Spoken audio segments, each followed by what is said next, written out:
الحمد لله نحمده ونصلي على سيدنا محمد وعلى آله وصحبه ونسلم تسليما كثيرا كثيرا. أما بعد فأعوذ بالله من الشيطان الرجيم. بسم الله الرحمن الرحيم.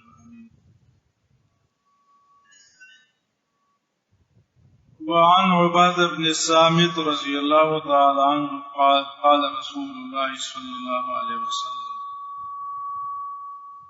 وحوله عصابة من أصحابه بايعوني على ألا تشركوا بالله شيئا ولا تسرقوا ولا تزنوا ولا تقتلوا أولادكم ولا تأتون ببهتان تفترونه بين أيديكم وأرجلكم ولا تعصوا في معروف فمن وفى منكم فأجره على الله ومن أصاب من ذلك شيئا فعوقب به في الدنيا فهو كفارة له ومن أصاب من ذلك شيئا ثم ستره الله عليه فهو إلى الله إن شاء عفا عنه وإن شاء عاقبه فبايعناه على ذلك متفق عليه.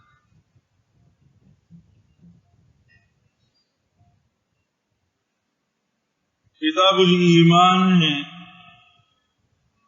اور اس حدیث میں بھی بیان خصال ایمان.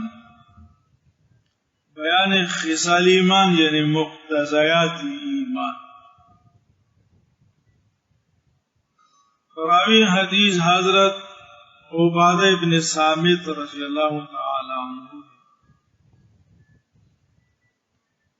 عبادہ نام ہے، ابو الولید کنیت.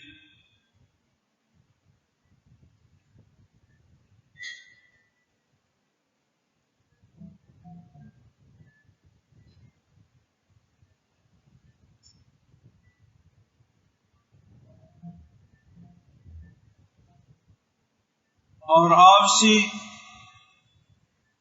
81 احادیث نقل ہے. 81 احادیث نقل.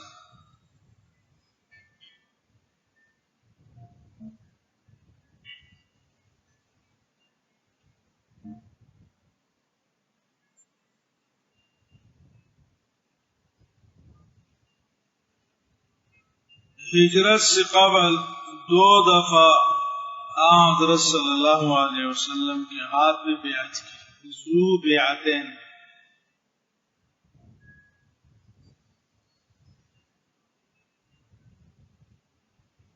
اور حضور نے مدینے کا والی بنایا تھا. والی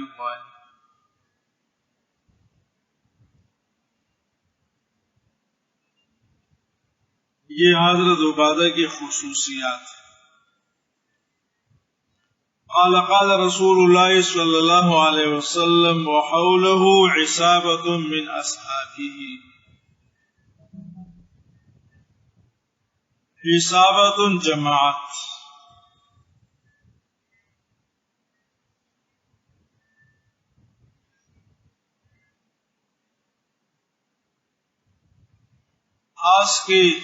آپ کے آس پاس صحابہ کرام کی ایک جماعت بیٹھی تھی.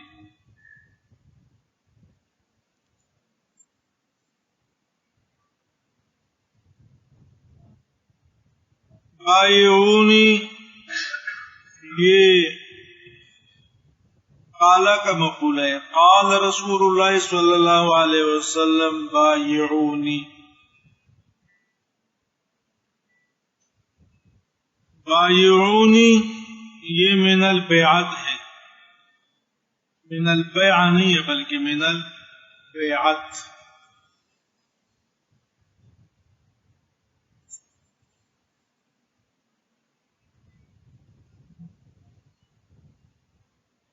بیعت معاہدہ، میثاق، وعدہ. اور بیعت کے 4 قسم ہے. نمبر 1 علی الاسلام.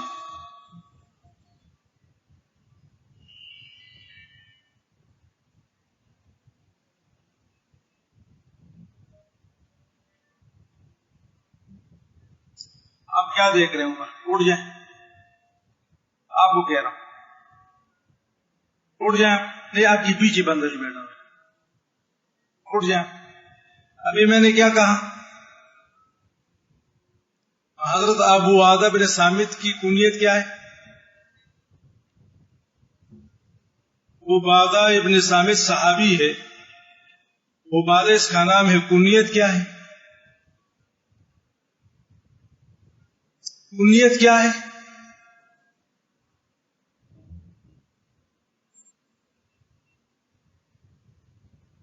اس صحابی سے کتنے روایات نقل ہے؟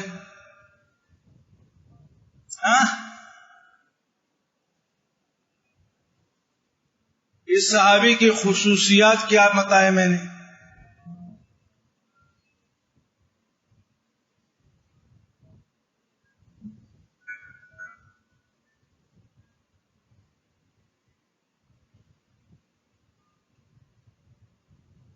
یہ اوپر عائشہ گلالی ہے کیا؟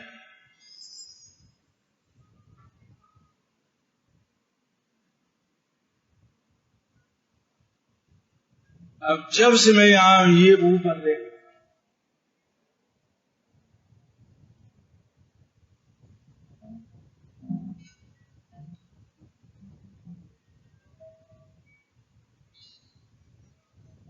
اتنا بڑا فریب، یہ داڑھی، یہ چشمی، یہ پگڑی،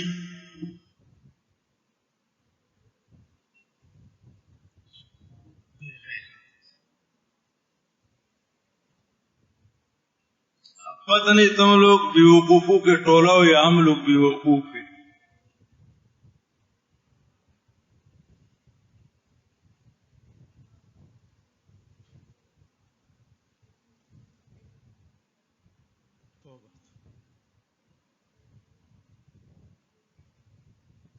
اگر کوئی طالب علم استاد کی تقریر اور بیان سے بے نیاز ہو، اگر وہ نہ سنے تو چلو خیر، لیکن حالت یہ ہے ابھی بسم اللہ ہے، جو میں نے کہا ایک لفظ اس کو نہیں آتا، نہ سنا نہیں ہے، اوپر دیکھ رہا ہے۔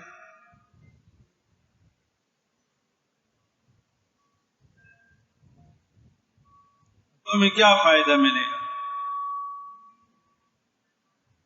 تمہاری شرکت اساتذہ کے لیے ایذا کا سبب۔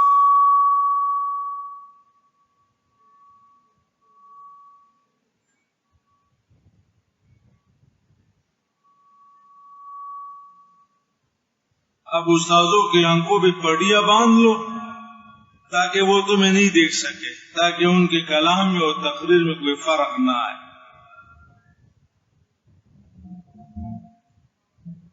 وَإِلَى اللَّهِ الْمُشْتَكَى وَبِهِ الْمُسْتَعَانُ۔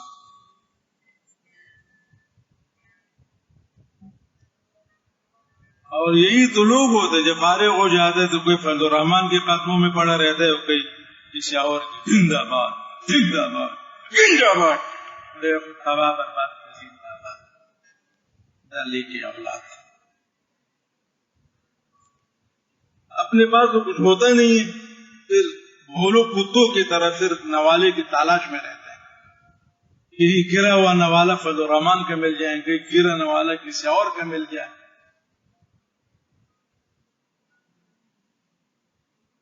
جس میں کوئی ذرا سی غیرت ہو اور علم کا مادہ اور معنی ہو، وہ کسی کے پیچھے نہیں چلتا۔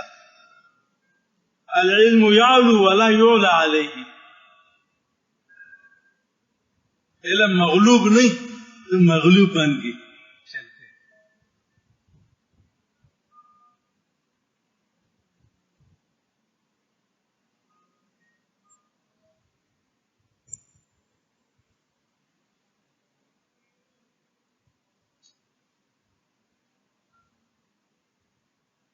قال رسول اللہ صلی اللہ علیہ وسلم وحوله عصابة من اصحابی، حوله حول پاس، عصابة من اصحابی اے جماعت،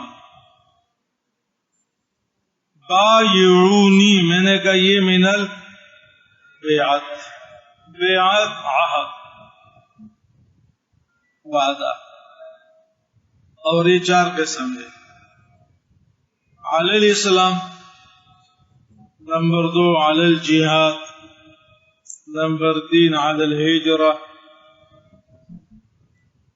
اور نمبر 4 علی الطاعات، جس کو طریقت بھی کہتے ہیں، طریقت۔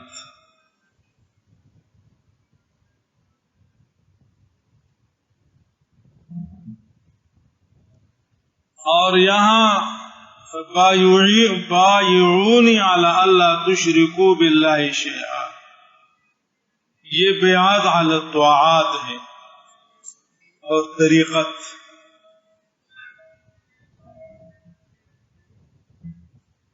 آپ نے فرمایا شرک نہیں کرو گے، سرقہ نہیں کرو گے، زنا نہیں کرو گے، ولا تقتلوا اولادکم، اور اولاد کا قتل نہیں کرو گے، ولا تأتون ببہتان تفترونہ بین ایدیکم وارجلکم، بہتان جھوٹ، لیکن وہ جھوٹ جس کی کوئی بنیاد اور منشا نہ ہو اس کو بہتان کہتے ہیں۔ تو بامحاورہ ترجمہ حیران کن جھوٹ، ارے حیران کن جھوٹ، سننے والوں کو حیران کر لے۔ اچھا، تفترونہ بین ایدیکم وارجلکم، یہ بین ایدیکم وارجلکم اس سے مراد ذات ہے، اور یہ مجاز ہے، ذکر ہے، جزئین کا مراد کل، یعنی من انفسکم، تفترونہ افتراء، جس کو تم اپنے ذات سے بے منشا جھوٹ، یار بے منشا جھوٹ، اس کے لیے کوئی منشا ہی نہیں، بے بنیاد جھوٹ اپنے طرف سے گاڑ کے بنا کے۔ اب یہ خصال ایسے ہیں کہ یہ عکسی ایمان ہے۔ اسلام اور ایمان کا تقاضا شرک نہیں ہے، یہ عکسی ایمان ہے۔ چونکہ کتاب الایمان ہے نا، تو کبھی ایمانیات اور کبھی عکسی ایمان،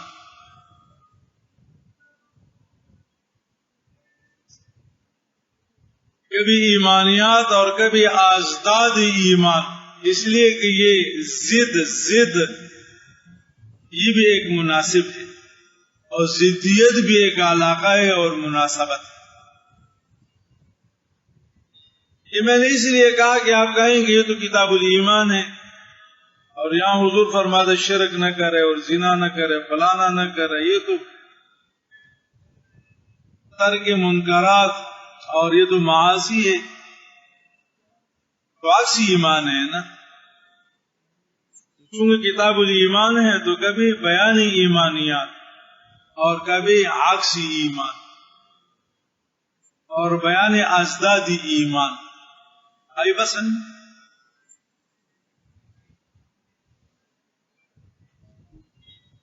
فمن وفا منکم ولا تعصوا فی معروف، معروف نیکی، اور کسی نیکی میں نافرمانی نہ کرے، جو نیکی ہے اس کو کرے۔ فمن وفا منکم فاجرہ علی اللہ، فمن وفا جس نے یہ وعدہ اور یہ میثاق بجا لایا، حضور نے وعدہ لیا نا، فاجرہ علی اللہ، اجر بدل علی اللہ،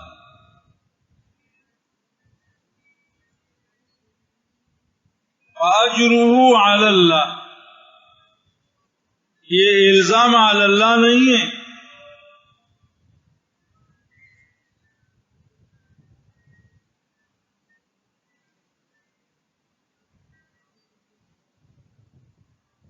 بلکہ یہ التزام ہے، اللہ پاک نے اپنے آپ کو پابند کیا ہے۔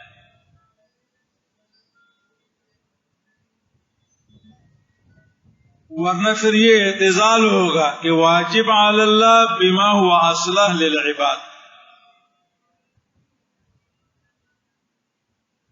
یہ تو اہل سنت والجماعت کا عقیدہ نہیں ہے، تو اعتزال ہے. تو اس لیے میں نے کہا فَأَجْرُهُ عَلَى اللَّهِ، عَلَى اللَّهِ، یہ الزام نہیں ہے، التزام ہے. الزام صحیح نہیں ہے، التزام صحیح ہے.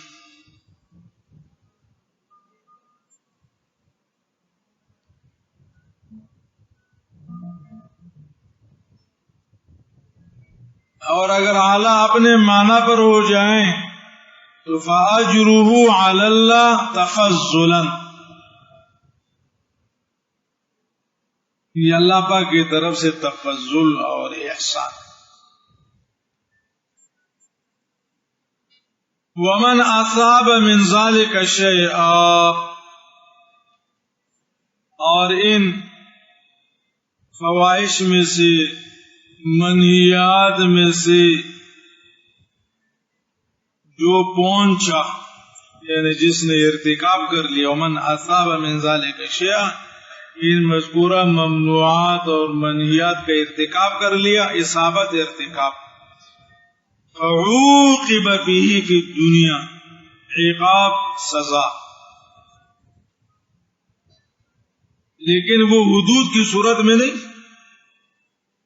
اس کو حد لگا، ترک صلاۃ پہ حد لگا، اس پہ حد لگا، بلکہ اس عقاب سے مراد یہ آفات، مصائب اور آلام کی صورت، بیماری، رزق کی تنگی، خشک سالی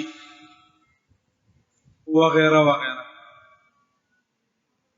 وَهُوَ كَفَارَةٌ لَهُ، وَهُوَ كَفَارَةٌ لَهُ، تو وہ عقاب، وہ حالات، وہ کفارہ ہے اس کے لیے، گناہ کا کفارہ ہے. اور حدیث میں کہ اللہ پاک بیماری سے، پریشانیوں سے، مومن کی تکلیف سے گناہ مٹا لے. اس لیے حضرت صلی اللہ علیہ وسلم نے فرمایا فَعَجَبًا لِأَمْرِ الْمُؤْمِنِ، میں حیران ہوں مومن کے حال، مومن کی شان پر. ان اصابته السراء فشکر وان اصابته الضراء فصبر، صبر میں اللہ کا گناہ معاف کر لیتے ہیں، بدلہ دیتے ہیں، درجات بڑھاتے ہیں. ومن اصاب من ذلك شیئا، شیئا اصاب کا مفعول ہے. اور یہ جو منہیات ہیں نا، منہیات، اللہ تشرکو و اللہ و اللہ و اللہ و اللہ، منہیات ہے، ممنوعات ہے. مذکورہ منہیات اور ممنوعات میں سے جس کا ارتکاب کر لیا، اصابہ پہنچا. اصابت یہاں فعل کے معنی میں، اصابت ارتکاب کے معنی میں، سمجھ رہے ہو؟ اب اصابت پہنچنے کے معنی میں ہے، لیکن اگر آپ محاورہ ترجمہ کریں گے تو ہمارا سمجھ میں آئے. اگر آپ درس مشکات دیں گے اور جو پہنچا ان میں سے کسی ایپ کو، اس کا کیا مطلب؟ ارے اس کا کیا مطلب؟ لفظ ترجمے مترجمین نے اسی طرح کیا ہے. اور جو پہنچا، اصابہ پہنچا ان میں سے کسی ایپ، کسی کو سمجھ میں آئے؟ کیا آپ اردو بول رہے ہیں یا بنگالی؟ لیکن اگر آپ محاورہ ترجمہ کریں گے وَمَنْ أَصَابَ مِنْ ذَلِكَ شَيْئًا، ذَلِكَ یہ ممنوعات منہیات میں سے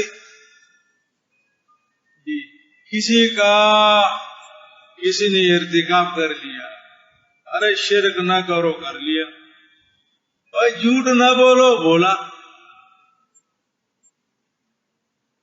اور زنا نہیں کر لیا،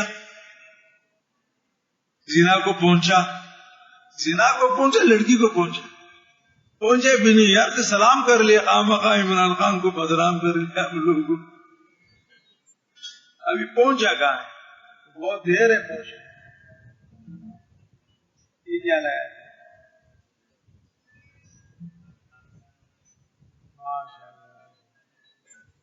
زبردست.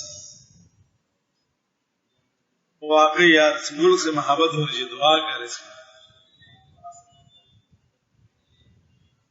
اچھا جی، فہو کفارۃ لہ، کفارہ، کفارہ کا زمانہ سمجھ، کفارہ، کفارہ سطر، یہ اس کے لیے سطر ہے. اور سطر گناہ کیا ہے؟ عفو، گناہ ختم. یہ گناہ کا کفارہ ہے، جس سے گناہ چھپا، گناہ پہ پردہ آیا، کفارہ. ومن اصاب من ذلك شیئا، جی،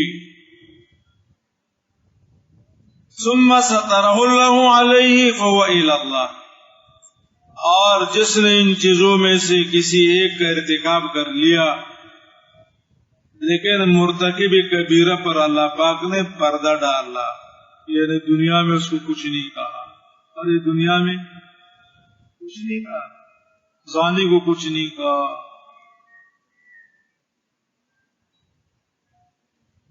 سارق کو کچھ نہیں کہا، قاتل کو کچھ نہیں کہا. وهو إلى الله إن شاء عفا عنه وإن شاء عاقبه. آپ نے فرمایا اللہ کی مرضی ہے، چاہے معاف فرمائے اور چاہے سزا دے. یہ رد علی الاعتزال ہے، واجب علی اللہ بما هو اصلح للعباد نہیں ہے، ورنہ پھر تقاضا تو یہ ہے کہ اللہ پاک یہاں سزا دیتا ہے، لیکن یہاں حضور نے فرمایا اللہ کی مرضی ہے، سزا دے یا اس کو معاف کر. فبایعنہ علی ذالک، حضرت عبادہ فرماتے ہیں ہم نے حضرت صلی اللہ علیہ وسلم کے ہاتھ پر بیعت کی، بیعت عہد، بیعت معاہدہ. ارے ترک گناہ، فعل طاعات اور ترک منکرات پر معاہدہ، طریقت، شریعت اور بیعت. بیعت اسی کا نام، بیعت فعل طاعات اور ترک المنکرات پر معاہدہ اور میثاق کو بیعت کہتے ہیں. فبایعنہ علی ذالک،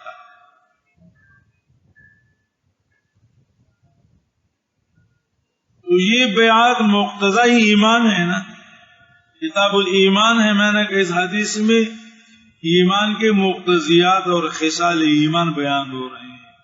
ایمان کا مقتضا یہ ہے کہ انسان نیکی کرے اور بدی سے بچے، اور اس پہ حضرت صلی اللہ علیہ وسلم نے صحابہ کرام سے عہد لیا، عہد.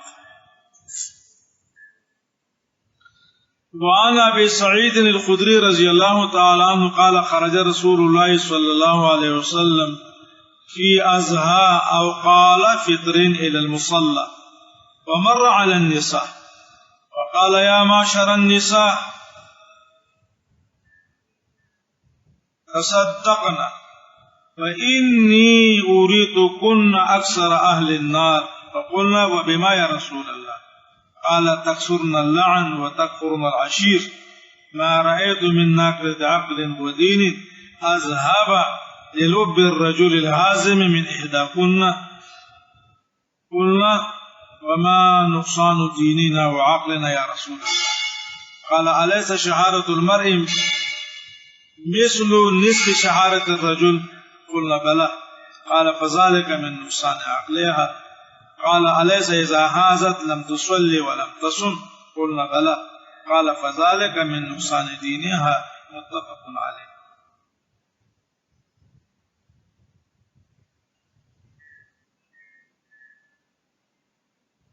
اس حدیث میں بھی بیان خصال ایمان ہے.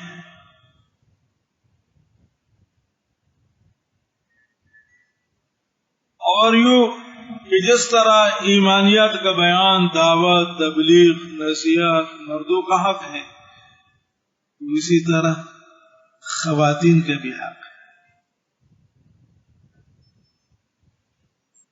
اس لیے حضرت صلی اللہ علیہ وسلم خواتین کے پاس تشریف لے آئے اور آپ نے نصیحت فرمائی، وعظ فرمایا. اس طرح نصیحت یہ خاصلت ایمانی ہے للرجال تو للنساء بھی. راوی حدیث ہے ابو سعید الخدری، نسبت الى القبیلہ ہے، خدرہ قبیلہ ہے.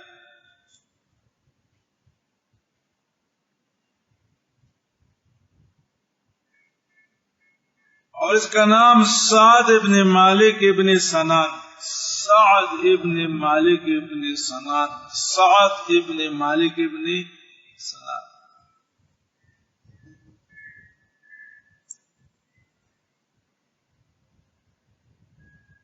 مولا مشہور اور کثیر الروایت صحابی ہے، مشہور اور کثیر. آپ سے کئی صحابہ کرام اور تابعین نے روایت کی ہے. اور حضرات شارحین نے آپ کی احادیث اور روایت کی عادت کے بارے میں کچھ نہیں لکھا ہے کہ کل احادیث آپ سے کتنے مری.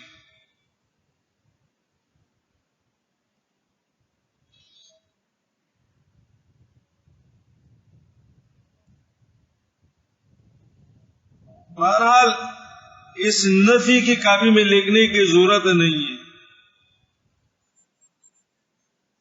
ہو سکتا ہے کسی نے لکھی ہو، لیکن میرے نظر سے یا جو میری زیر مطالعہ کتابیں ہیں، ملخات ہیں وغیرہ وغیرہ، اس میں روایات کی مقدار کا نہیں پتا. قال خرج رسول اللہ صلی اللہ علیہ وسلم فی اضحیٰ او فطر، راوی کو شک ہے عید الاضحیٰ یا عید الفطر کی دن الی المصلی عیدگاہ.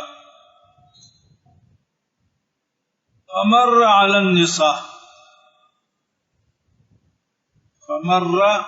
النساء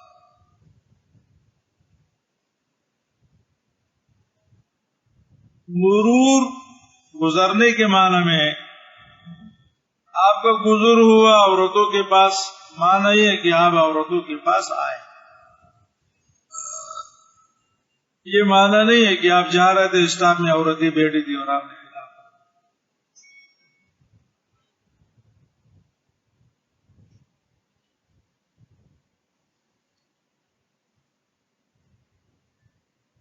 ارے گشتی شفاخانہ نہیں، گشتی خطاب نہیں.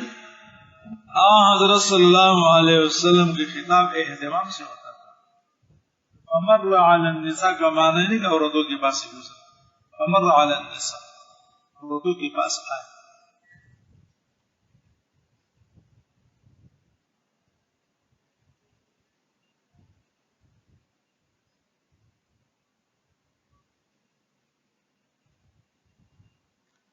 فقال یا معشر النساء تصدقنا. معشر جماعت کے معنی میں، اے جمع عورتوں، اے جمع عورتوں، یا ندا ہے نا، اے جمع عورتوں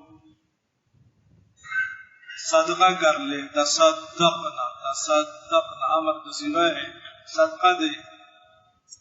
فإنی اُریتکن اکثر اہل النار، تمہاری اکثریت اور تمہاری جمہوریت مجھے جہنم میں دکھائی دی گئی. تمہاری اکثریت مجھے دکھائی گئی جہنم میں. اُریتکن مجہول کا صیغہ ہے، اُریتکن تو نائب فاعل ہے، کن مفعول ثانی ہے. تمہاری اکثریت مجھے دکھائی گئی. کہاں؟ جہنم میں. تمہاری اکثریت اہل النار اور جہنمی دکھائی گئی.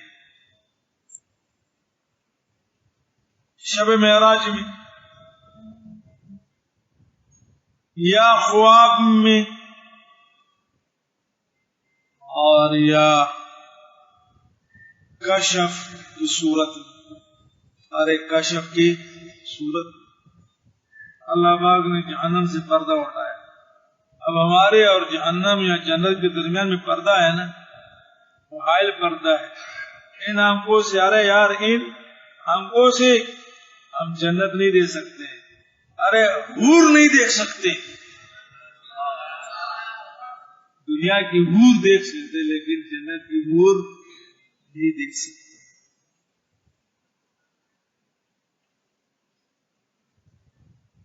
اُریتُکُنَّ اکثر اہل النار. میں نے کہا معراج میں، خواب میں اور یا کشف. فقلنا وبما یا رسول اللہ. خواتین نے کہا کیوں؟ وبما وجہ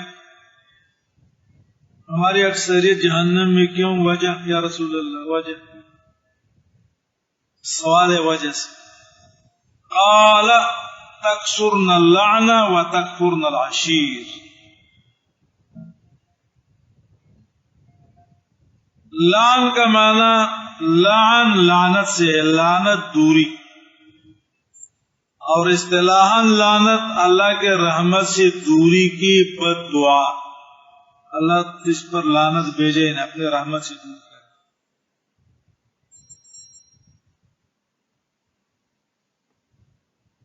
اور لعن یہ گناہ ہے، اس لیے کہ اللہ کی رحمت بڑی وسیع ہے. اور کسی کو اللہ کے رحمت سے دوری کی بدعا کرنا گویا یہ اللہ کے رحمت، ارے شان رحیمانہ اور وسعت رحمت کے خلاف.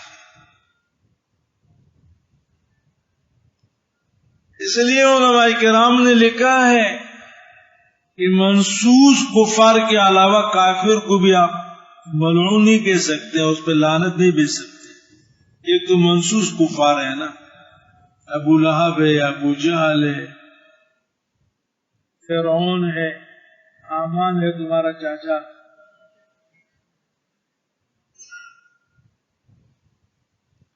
لیکن غیر منصوص کفار یا وہ کفار جن کا خاتمہ یقیناً کفر پر ہوا ہے، ان پر آپ لعنت بھیج سکتے، لیکن اس کے علاوہ باقی زندہ کافر اور جن کا کفر منصوص نہیں ہے تو آپ نہیں لعنت بھیج سکتے.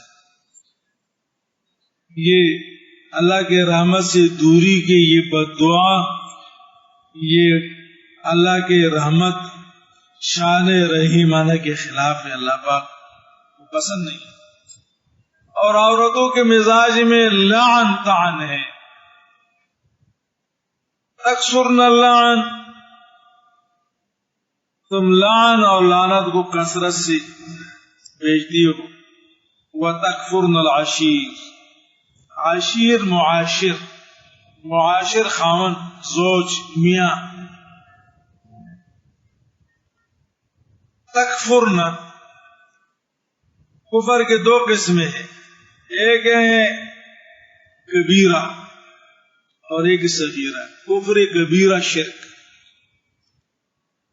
اور کفر صغیرہ خاون کی نافرمانی اور کفران نعمت. اس لیے امام بخاری رحمہ نے کتاب الایمان میں باب رکھا ہے، باب ما جاء کفران العشیر کفر دون کفر.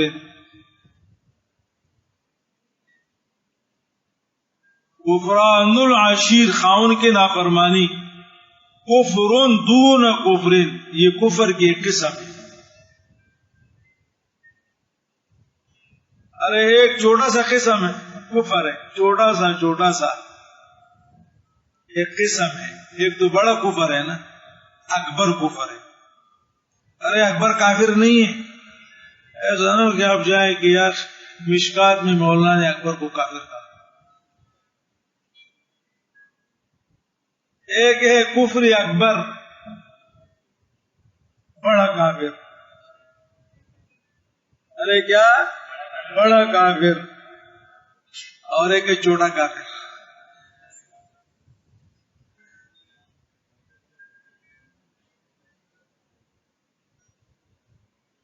تو چھوٹا کافر کفران العشیر، ناشکری اور خاوند کی نافرمانی. اور یہ عورت کے مزاج میں، اس لیے حضرت صلی اللہ علیہ وسلم نے فرمایا کہ اگر پوری زندگی میاں عورت کی چمچگیری کرتا جائے، بات مانتا جائے، خدمت کرتا جائے، ہاں ہاں ہاں ہاں ہاں، اور کسی معمولی بات پہ یہ ناراض ہو گئی تو فوراً کہہ دیتی ہے ما رأیت منک خیرا قط. یہ بخاری کی حدیث ہے، ما رأیت منک خیرا قط. قط تاکید نبی ہے کہ میری پوری زندگی آپ کے ساتھ ایسی تباہی اور بربادی پر گزر گئی اور میں نے کوئی خوشی نہیں دیکھی. ما رأیت منک خیرا. حالانکہ اس بیچارے نے 80 سال چمچگیری کی. ہماری چمچگیری کرتے تو ہم اتنے دعائیں دیتے دیتے دیتے دیتے کہ انشاءاللہ اللہ پاک اس کو کچھ بھی نہیں کہتا، سیدھے جنت چلا جاتا. لیکن یہاں اس کی اتنے چمچگیری کی بیچارے.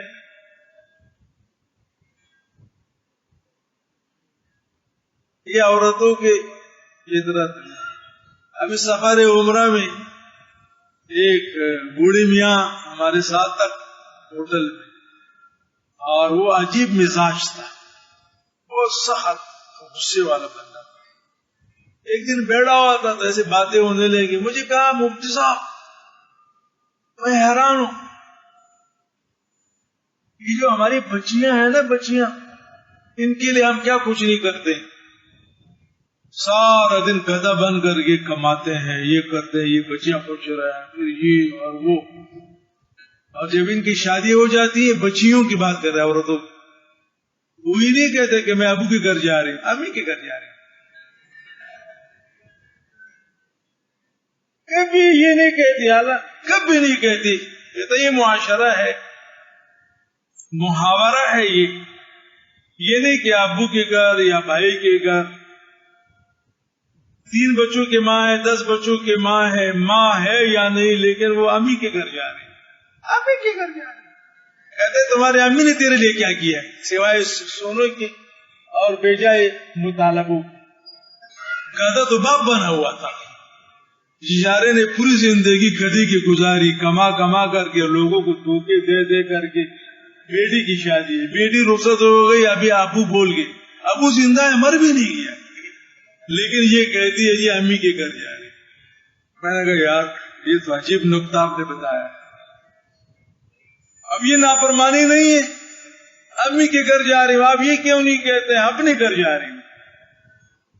ایک نمونے کو دے کر کے پوری دنیا کو بھول گئی آپ. یہ نمونہ تمہیں مٹی سے بنا سکتا تھا.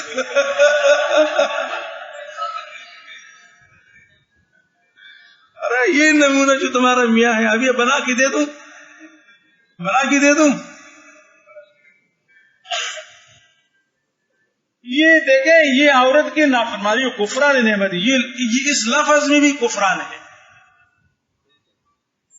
اس لفظ میں بھی ناشکری ہے، اور ناشکری کی بدبو آتی ہے، بدبو. آپ باپ کے وارث ہے، ماں کے وارث ہے، بھائی کے وارث ہے. آپ کہیں جی میں اپنے یہ بھی گھر اور وہ بھی گھر. یہ تعبیر کہہ رہے پہلی گھر جا رہی ہوں، والدین ماں باپ کے یہاں جا رہی ہوں، لیکن امی کے گھر جا رہی ہوں. امی کی یاد پڑ جاتی ہے، تمہاری امی.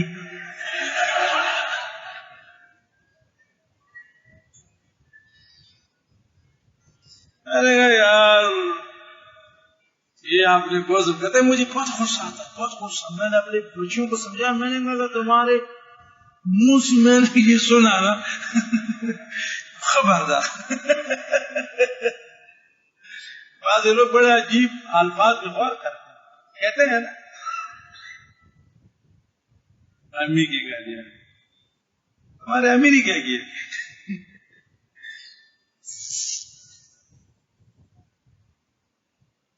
تو یہ وہی کفر بتکفرن العشیر.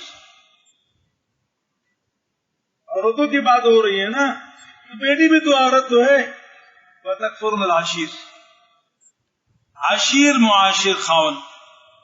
اور کیونکہ خاون کا ذکر تو اس لیے ہے کہ خاون کے احسانات بہت زیادہ ہوتے ہیں. خاون کے نافرمانی معمولی بات پہ ناراض ہو گئی اور پوری بیچارے کی خدمات میں. تو آپ نے فرمایا کثرت لعن اور خاون کی نافرمانی تمہاری جہنم میں جانے کی وجہ ہے. لہذا صدقہ دے. الصدقۃ رد البلاء. ارے الصدقۃ بلا، نار بلا ہے نا، جہنم بلا ہے نا، تو اس بلا سے بچاؤ کا ذریعہ صدقہ ہے. تصدقنا. اور پھر آپ نے فرمایا ما رأیت من ناقصات عقل و دین اذهب لرب الرجل العازم من احداکن. مزید آپ نے فرمایا کہ میں نے نہیں دیکھا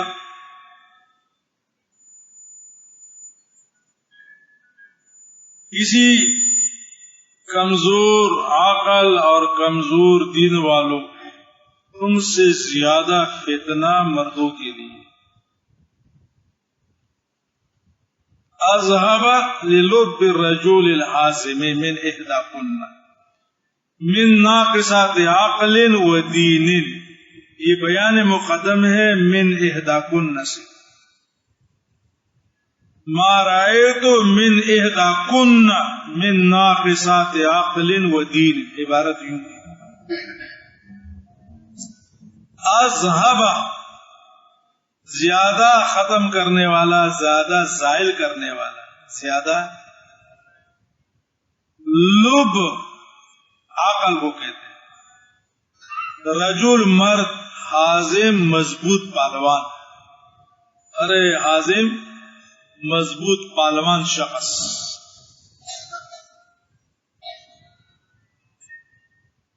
آپ نے فرمایا ما رأیت من احداکن، ما رأیت من احداکن اذهب.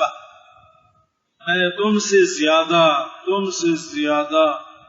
کسی کو فتنہ نہیں دیکھا کہ ایک مضبوط مرد کے لیے، ایک مضبوط، ایک پہلوان زبردست مرد، رجل نر. ارے نر پالوان. لیکن عورت اگر اس کے بھیکاوی پہ آ جائے، اس کی تباہی اور بربادی پہ آ جائے تو کچھ بھی نہیں. آپ نے نہیں دیکھا عمران خان کتنا زبردست آدمی ہے، کتنا زبردست نر ہے، لیکن اب اس کی ہوا نکل گئی عائشہ گلالی کے سامنے.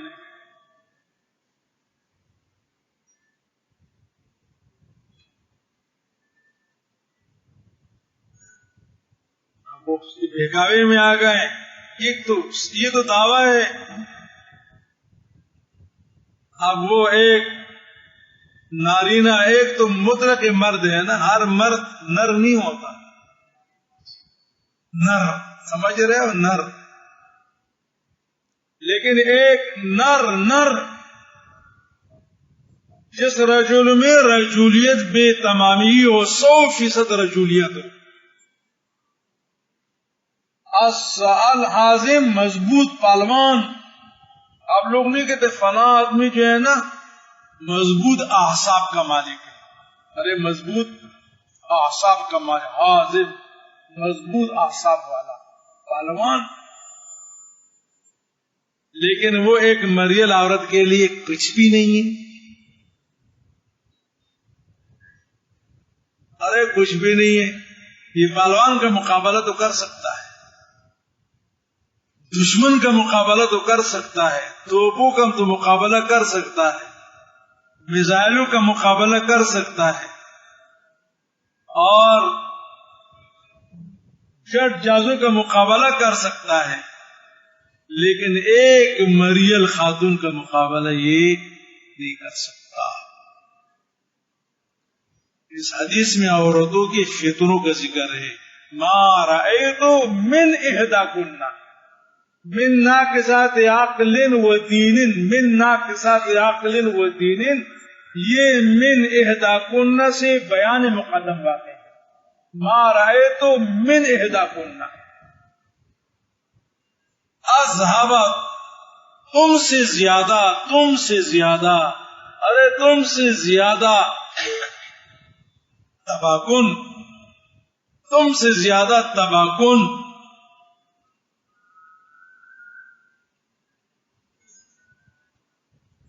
ایک مضبوط نر کے دل کے لیے میں نے نہیں دیکھا.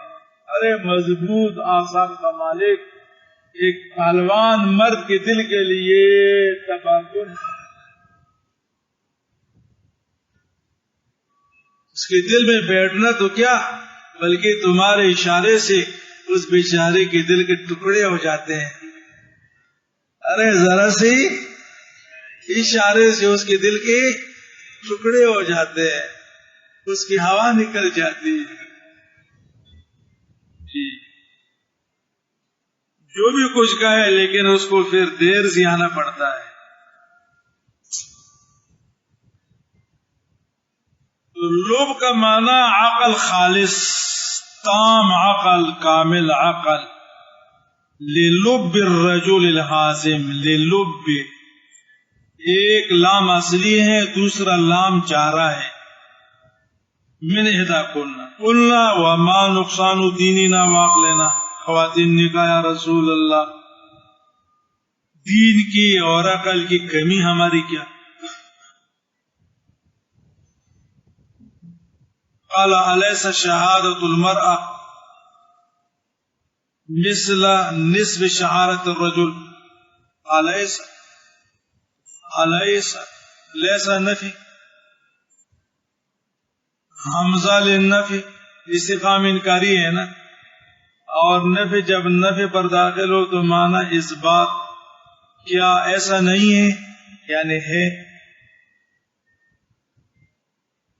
یہ معنی شرع میں ہے. ارے معنی یہ معنی شرع میں ہے. تو آپ شروع دیکھتے ہیں تو یہ معنی شرع میں ہے.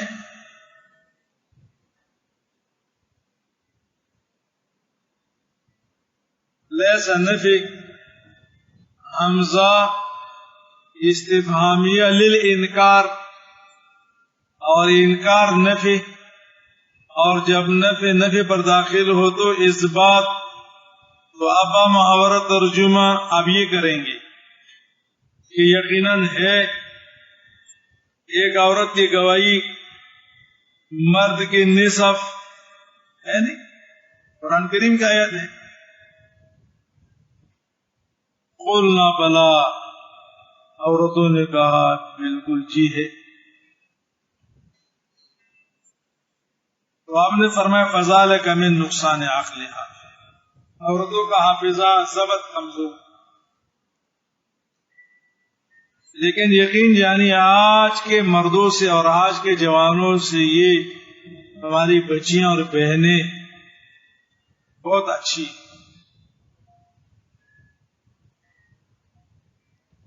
اس وقت مرد تو پاگل ہے، اس کے پاس تو عقل ہے ہی نہیں، یہ ختم ہے.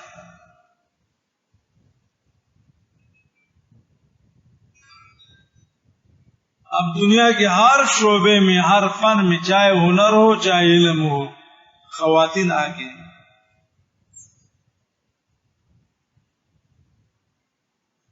پچھلے سال مولانا نے خط مجھے دکھایا، سکر سے ایک عالمہ فاضلہ نے خط لکھا تھا اور کہا کہ یہ جواب پورے وفاق سے طلب ہے کہ میں ایک فاضلہ عالمہ ہوں وفاق کا، اور میرے ساتھ اس سلسلے میں کوئی مناظرہ کرے کہ خاتون عید اور جمعے کی نماز کیوں نہیں پڑھا سکتی، اور میں سکر میں عید کی نماز اور جمعے کی شروع کرتی ہوں۔ میں نے مولانا سے کہا کہ پہلے مقتدی زبیر ہوگا، ہمیں تو ایسا امام چاہیے جو اپنی امامت کو دلیل سے ثابت کرے۔ دیکھیں ہماری امامت حق ہے، ہمارے پاس دلائل ہے، لیکن ہمارے پاس اتنے سوچ نہیں کہ اس کو ہم ثابت کریں۔ دیکھیں عورتیں ایسی، مولانا ہنسنے لگے کہ پھر عورتوں کو پڑھاؤ۔ میں نے کہا یہ عورتوں کو پھر ناقص نصاب پڑھاؤ۔ ہمارے جامعہ علوم کے فاضلہ دعویٰ کریں نا، 16 سالہ نصاب پڑھنے والی ہیں، وہ کبھی اس طرح نہیں کہیں گے۔ یہ جو آپ 4 سالہ اور 5 سالہ نصاب پڑھاتے ہو اور بڑی فکر ہے آپ کو اس کی شادی کی، یہ شادی کی عمر گزر جائے گی اور پھر بچے ہوں گے، پھر کیا ہوگا؟ تو پھر یہی ہوگا، مسجدیں خالی کرو، عیدگاہوں کے محراب اور ممبر چھوڑ دو، یہی تو ہے۔ 4 سالہ کا کیا نصاب ہے؟ تم بریدہ صاحب میں 16 سالہ نصاب جامعہ علوم میں پڑھے، جو کامل علم ہے، کامل نصاب ہے، ماشاءاللہ۔ پھر اس کے علمی تقاضے دیکھے، اس میں سب بیوقوفی باتیں نہیں کریں گے، نہ کسی کو خط لکھیں گے۔ 4 سالہ نصاب، ڈاکٹر بننے کے لیے کسی کو یہ فکر نہیں ہے، انجینئر بننے کے لیے کسی کو یہ فکر نہیں ہے کہ یہ عورت ہے 16 سال نصاب زیادہ ہے، لیکن یہاں بڑی فکر ہمیں لائق ہے کہ جی شادی کی عمر زیادہ ہو جائے۔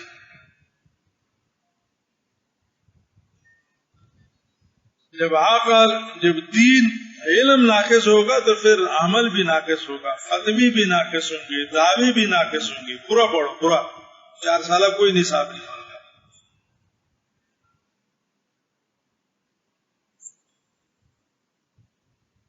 قال الیس اذا حاضت لم تصلی ولم تصم قلنا بلا۔ نقصان دین کے بارے میں آپ نے فرمایا کہ الیس کیا یہ نہیں، یعنی یہ ہے کہ جب عورت بیمار ہو جاتی ہے ایام بیماری میں، وہ نہ نماز پڑھتی نہ روزہ رکھتی، بولنا بھلا قال فذلک من نقصان دینها، ارے فذلک من نقصان دینها،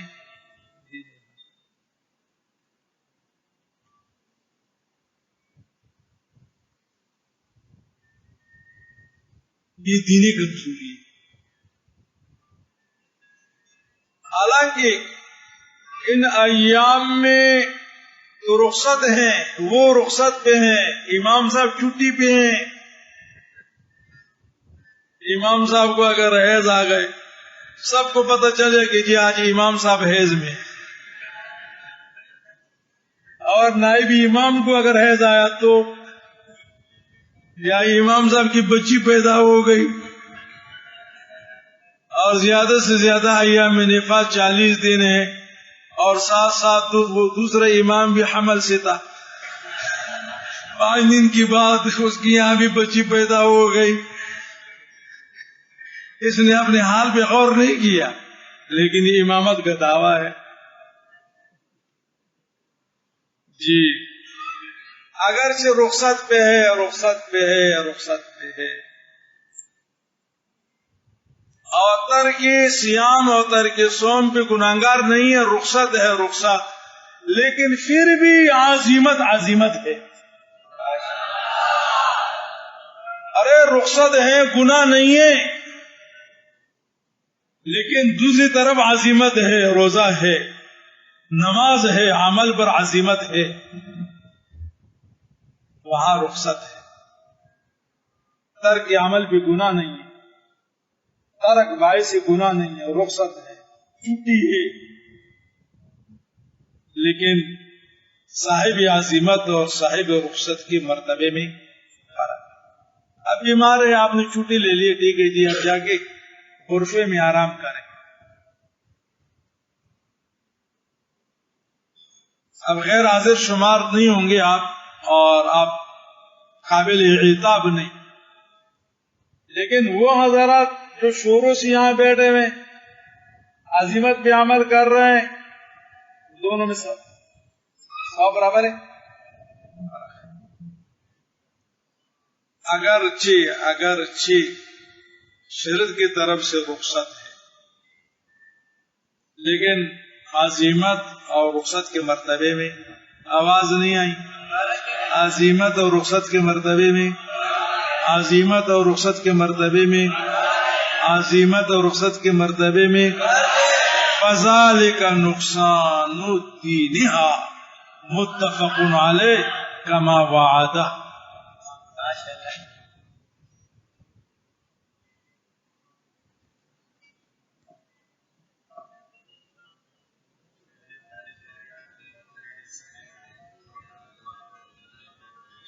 یا اللہ،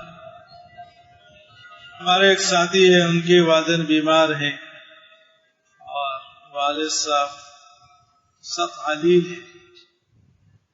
تو آپ کی یاد دہانے سے مجھے بھی یاد آئے، ہمارے گھر میں بھی بیماریاں ہیں. دعا فرمائیں کہ اللہ پاک تمام بیماروں کو صحت کاملہ عاجلہ نصیب فرمائے.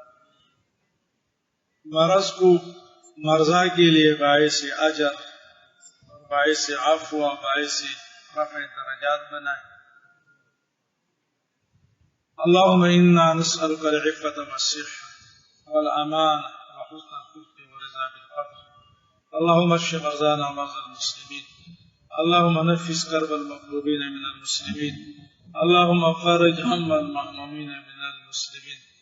ہمارے جو ساتھی غیر حاضر رہتے ہیں اور سستی کرتے ہیں اور خواہ مخواہ بہانے بناتے ہیں یا بے توجہی سے کلام کے درسوں میں شرکت کرتے ہیں، اللہ پاک سب ان کی اصلاح فرمائے اور ان میں اللہ پاک غیرت ڈال دے اور یہ کمزوری اللہ پاک ان کی ختم کرے. اور اس قسم کی کمزوری کی جو نحوست ہے اور اس قسم کی نحوست کا اثر میرے پر بہت زیادہ ہوتا ہے. تعلیم دیر سے آتا ہے، توجہ نہیں، میں مطالعہ بھول جاتا ہوں، زبان میں لکنت آ جاتی ہے، پھر باتوں میں تکرار بھی، ایک بات 2 دفعہ 3 دفعہ کہتا ہوں، آپ نے بھی محسوس کیا ہے. تو اللہ پاک اس کمی کی نحوست سے میرے حفاظت فرمائے. اور وہ صورت یہ ہے کہ اللہ کو خیرت دے دے کہ آپ اساتذہ کے کلام کو غور سے سنیں، اہتمام سے سنیں، اور جامع میں حاضری بھی اہتمام سے ہو. آمین برحمتک یا ارحم